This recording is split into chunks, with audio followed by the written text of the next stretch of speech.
Assalamualaikum guys, kembali lagi kita dalam cerita Malam Studio. Bersama anda, saya selaku host anda. Saya host intern je, jangan harapkan lebih daripada saya. Dan sesi pada hari ini kita nak podcast berkaitan dengan cerita hantu. Bersama anda selaku liputan. Assalamualaikum guys. Saya Hakim, berasal daripada Kuala Lumpur. Dan cerita yang akan saya kongsikan kepada anda malam ini adalah kisah. Seterusnya,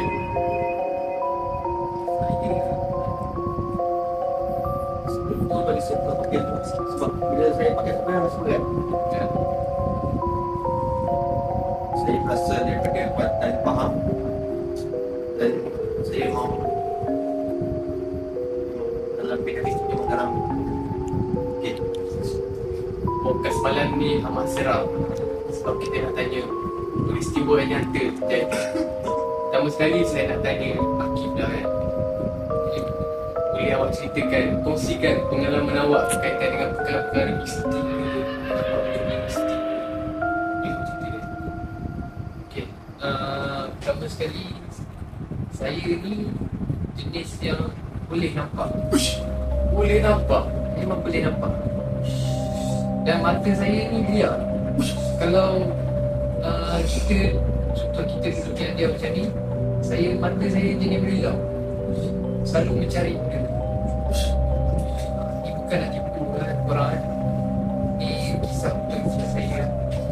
Okay, cerita yang saya nak kongsikan pada malam ni berlaku di kampung saya, di Pasir Mas, Kelantan. Ya, Kelantan, Kampung Meranti.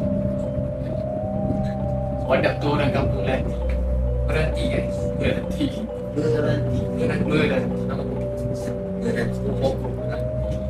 Teruskan. Okay. Benda ni terjadi saya darjah 6. Sekarang saya darjah 6. 6 baru. Darjah 6. Memang dah boleh nampak lah benda tu.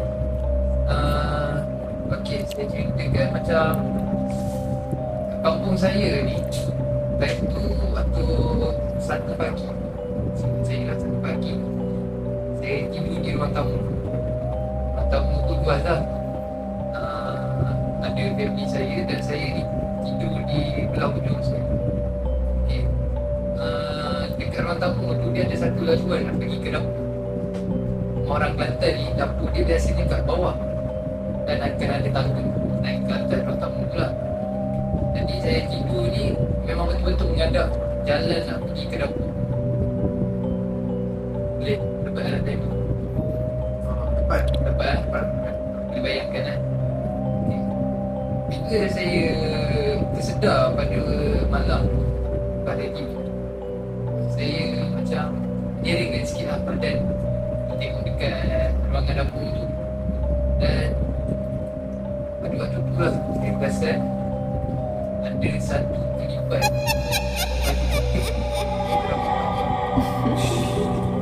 tetapi betul-betul duduk dekat tangga yang nak pergi ke dapur. berapa rasa Dan namun berapa rasa itu berapa pasal pagi. tak rasa macam masa ni lah Betul sekarang. Sekarang pukul 2. Dia berlega-lega pada waktu tu. Nak jadikan cerita malam tu, saya ni jenis yang macam ada sifat curious. Ingin tahu kan. Saya pun berhenti je dia. Tanpa ada rasa takut. Berhenti lama-lama. Lama dia bangun. Dia bangun macam slow motion tau, tapi dia bangun sebelum masa dia pusing dia benda depan kau dah pusing tak dekat tangga dalam jarak 3 meter macam tu. 5 meter. 5 langkah nak pergi ke dapur tu. Dia pusing dia nampak muka dia mati lah, cip pon lah. Kita pakai cip pon. Kalau cip pon ni muka dia suci. Kalau yang bukan kes penuh tu dia memang suci lah. Tapi muka dia pucat, putih. Macam tu lah yang aku nampak malam. Dia pusing tu. Aku berhati lagi dia bentuk. Dia slow step by step naik ke atas. Dia tangga tu lah. Lepas tu pusing. Dia jalan betul-betul dekat ruangan nak pergi dekat aku. Dan pada waktu memang aku berhati dia. Sebab aku nak tahu benda kan, sama ada mata aku salah pandang ke ataupun betul-betul dia ada.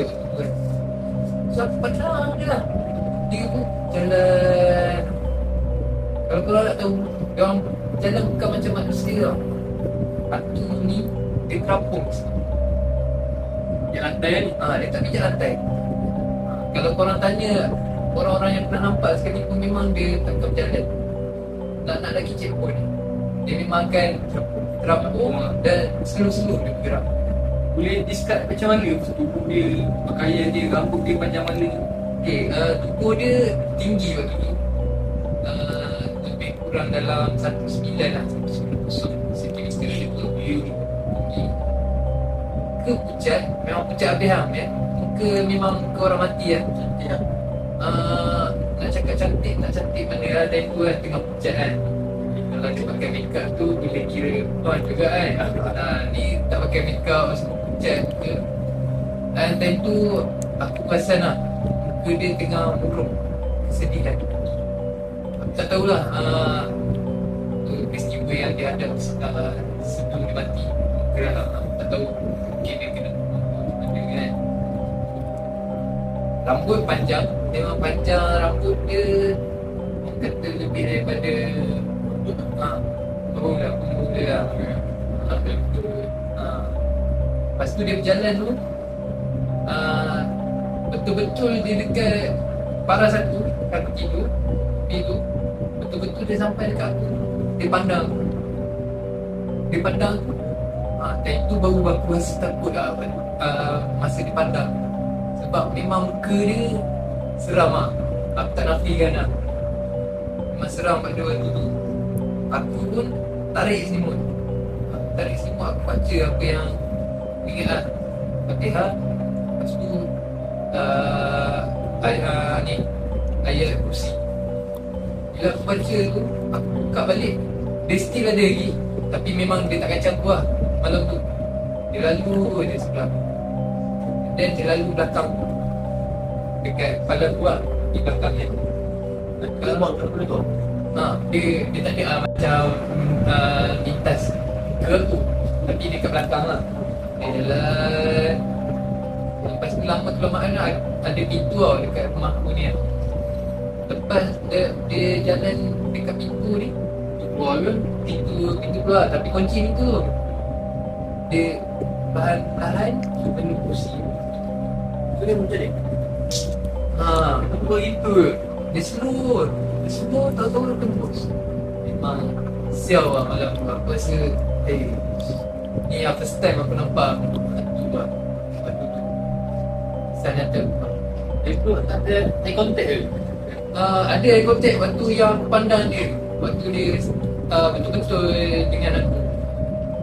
Aku eye contact sekejap je lah, dalam berapa 3 saat macam tu. Lepas aku tarik semua, aku baca. Lepas tu dia tak kisah lah pasal aku.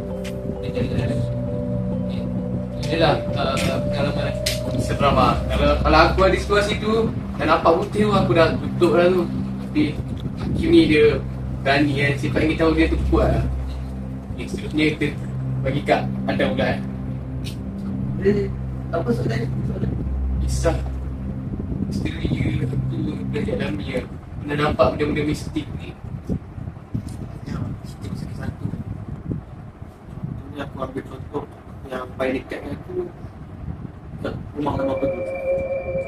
Mana? Dekat Kuantan, Faham. Dekat Kuantan. Tak jalan. Dia seram.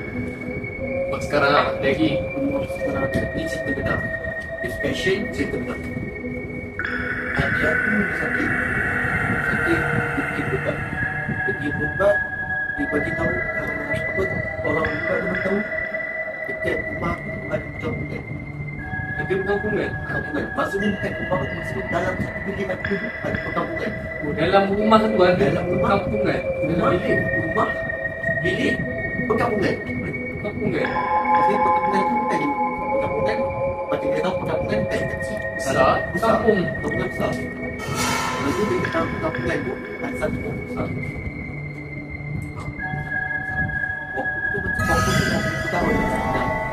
Dia letak kat situ, setiap pokok tu daripada bila sebab kita tahu masa sebelum rumah saya tu dibina, apa dulu duduk ni.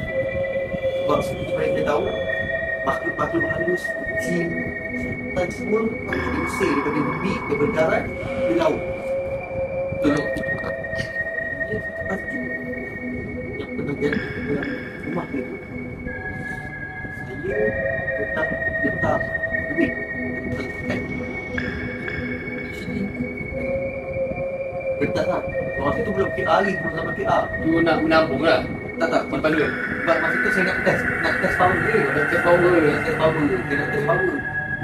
Saya letak, tiba saya letak tengah malam. Saya dah tidur lah. Tiba dia jerit. Jerit. Kuat lah? Jerit kuat. Tapi bukan macam jerit macam tu. Tapi lagi kuat. Family kau dengar? Yang aku dengar tak? Aku dan family aku semua aku dengar. Ada kat mana? Itu semua ada dekat rumah tamu. Itu kat bilik kan? Itu tak bilik. Sebab masa tu aku letak duit tu dalam bilik. Aku letak Al-Quran untuk Abiyah. Duit, lepas tu terus satu aku dan family aku semua lari. Dari kita. Kita tengok. Duit tu masih ada. Masih ada yang duit tu. Dua. Satu. Baru makan siap. Itu baru sikit bro. Itu baru sikit bro. Ada banyak lagi cerita ni bro. Kau nak cerita lagi ke? Itu macam mana bos? Teruskan. Boleh? Tu perkampungan tu kira ada toyol ke? Tak. Tak faham lagi kau Aku tak tahu perkampungan toyol. Tak, sebab kat rumah tu perkampungan. Perkampungan ada daerah. Daerah? Daerah tu daerah Korea. Ada daerah. Oh, Daerah toyol. Apa ni? Macam-macam lah maksudnya. Bilik kau ni ada macam-macam. ya, maksud bilik aku tu ada macam-macam. Ada macam-macam jenis makhluk. Kau tak pernah solat dalam bilik kau ke? Hari ni tu. Macam-macam gitu. Lepas solat kita tak apa lah. Kita mana. Dan tu muda ni kan. Aku solat. Solat? Tapi benda tu lebih kuat daripada solat aku. Hei. Benda tu mana letak kat situ. Macam mana? Nak nanti tu. Dia dah letak tempat tu. Dia rumah kau ni banyak kejadian lah. Memang banyak. Dalam aku nak cerita ni memang takkan habis. Sampai sekarang. Sampai sekarang aku mungkin berlaku. Dan dia pun saya letak rumah aku. Kalau bos meminta nak dengar lagi, boleh. Ada masa lagi ke bos? Kalau bos nak dengar. Oh, kita ada masa 2 minit lagi lah. Tak, Cerita bos nak dengar cerita sebab saya kata dia banyak perhubungan. Bos nak dengar pasal pun, tu, Wish. Hei, macam-macam. Macam-macam ada. bos nak mana? Macam jin lah rumah dia tu. Tak bukan dia tu. Memang tempat dia kat situ. Apa nampak macam mana? Memang tempat dia. Kita ada masa lagi ke? Ada apa? Sebabkan cerita ni macam kita kena buat satu episod yang khas. Sebab banyak cerita sangat. Jadi kita nak terpaksa lah tutup cerita ni sampai sini tu. Okay, guys, jangan lupa subscribe dan komen dan like juga video ni untuk part seterusnya. Itu saja daripada kami semua dalam channel Cerita Malam Studio.